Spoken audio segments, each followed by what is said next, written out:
Zitti, zitti. Io e Simo non andiamo per niente bene. Zitti.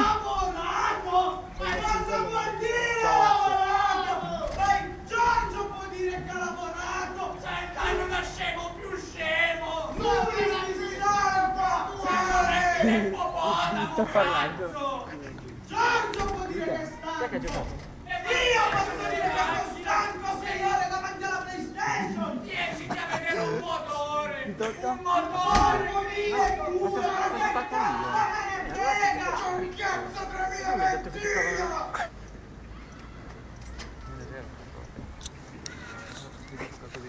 Ho anche una scatola di pastelli. Ma io ho trovato gli acquerelli. Tocca a te. Via Simone. Tocca a te, Simone!